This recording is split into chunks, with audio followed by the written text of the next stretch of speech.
এই পর্যন্ত টার্কিতে খাওয়া সবচেয়ে মজার খাবার হচ্ছে এটা। ওয়াও!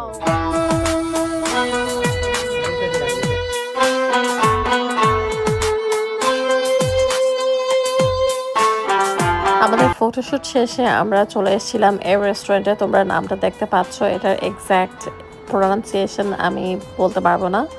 সো এই রেস্টুরেন্টে আমরা চলে এসেছিলাম এবং এই রেস্টুরেন্টটা কিন্তু অনেক লেট নাইট পর্যন্ত খোলা থাকে। সো তোমরা দেখতে পাচ্ছ এখানে আমরা সবাই এসে খাবারের জন্য ওয়েট করছি। প্রথমেই আমরা অর্ডার দিয়ে ফেলেছিলাম। ফার্স্ট অফ অল আমরা গিয়েছিলাম অনেক লেট নাইটে, খুব সম্ভবত 11 o'clock something like that or 10:30 এরকম একটা সময় আমরা গিয়েছিলাম। এত রাত পর্যন্ত এত ভালো একটা রেস্টুরেন্ট খোলা থাকবে আমরা এক্সপেক্টই করিনি।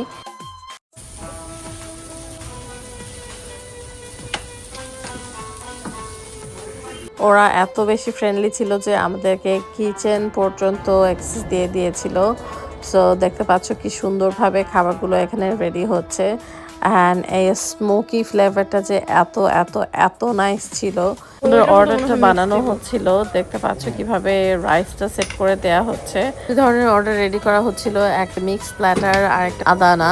টর্টিলার মধ্যে চিলি অয়েল দিয়ে তারপর ওটাকে একটু স্মোকের উপরে দেয়। সো এটার ফ্লেভারটা খুবই নাইস আসে। আদানা কাবাব পার্সোনালি আমার খুবই পছন্দের। ইভেন টার্কিশ যে কোনো কাবাব টাইপের আইটেমগুলো আমার কাছে খুবই পছন্দের, আমার খুবই ফেভারিট।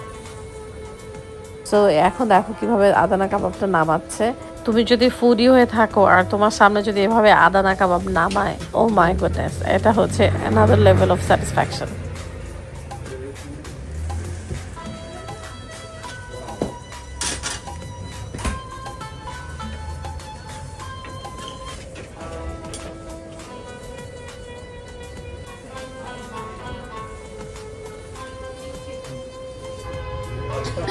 Okay. ওয়াও!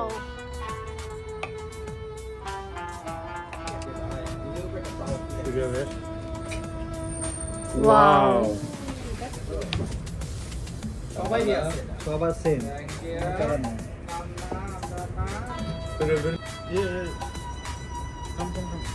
ছবি তুলা দিতে হ্যাঁ ছবি তুলে পাঠাইতেছি।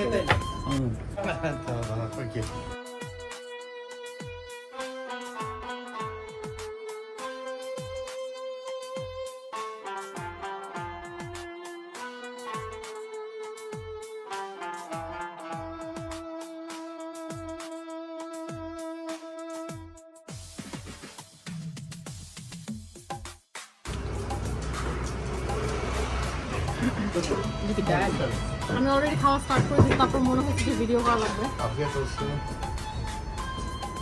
একটু পিছনে নিয়ে নাও, একটু পিছনে নিয়ে নাও।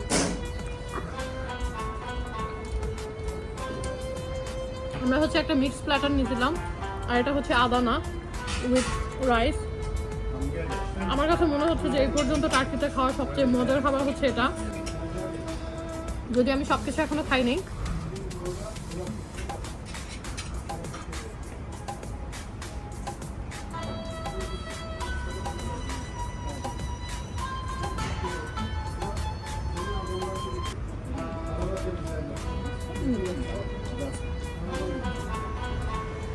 কাবাবগুলো অনেক হচ্ছে সফট এন্ড হচ্ছে জুসি।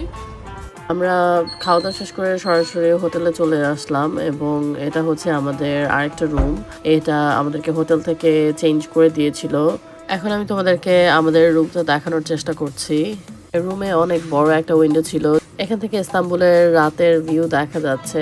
সারাদিন ঘোরাফেরার পর আমরা এত টায়ার্ড ছিলাম যে এসেই আমরা ঘুমিয়ে পড়েছি। সো আজকের ভিডিও তোমাদের কাছে কেমন লাগলো আমাকে কমেন্ট করে জানাতে ভুলবে না। when I'm editing this video, যখন আমি ভয়েস ওভার দিচ্ছি তখন আমার প্রচন্ড ঠান্ডা লেগেছে এবং এই কারণে আমার ভয়েসটা এরকম শোনা যাচ্ছে। I am so sorry for that.